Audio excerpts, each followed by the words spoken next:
Omu rukiiko rw'okwikiriza n'omu byanga ebi boona barikuza kuteereraho kampeyini aha kadaara kamwe orwabaha ofisi ya NRM omu Muganwa House omu rurembo rwa Hoima baraburwa obutareetaho obuvuyo. Obstruction of soliciting for votes on polling day. You're not supposed to go to the polling station and begin campaigning from there. Soliciting for votes. Campaign zinakutandika tomorrow. Tulakini watu kikira nezani nda tutandike kurubata kura program kuzijani ziruka.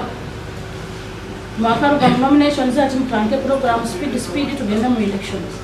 Orukurra karuruka NRM mu district ya Hoima yashomera Abetsimbire ho mushanju ebibine kukora ninga obutakora. Ebiro musanju kuka ebiro 10 update of voters register. NRM out of the one. Riding motorcycles recklessly on the road. Because remember, there are other road users. They may not be in your possessions, but riding recklessly without considering other drivers. David Kaboyo owazwekera chairman wa NRM omu Hoima Henry Kajura Muganwa yarabarabara asingwe obutagaruka kwesimbaho nka independent candidates.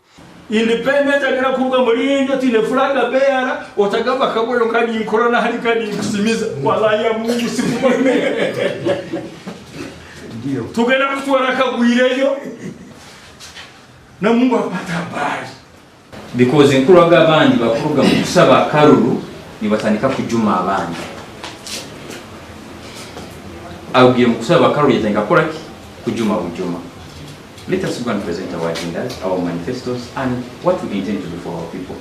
Kukira kujuma bujuma. I have witnessed elections here where vehicles have ferried people during broad daylight and dumped them in villages where they don't belong. And people vote.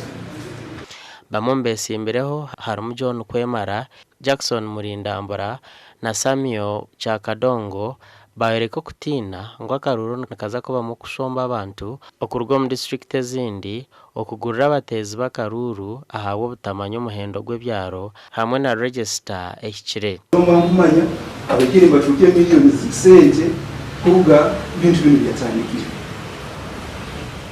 Kandi bagenda mwese n'okuzituruka ntitwera tuli bana bembi akaruka ni tukatwara tugunda batasingire mpaka nangwa tukwenda akaru akusinye kandi tukiranize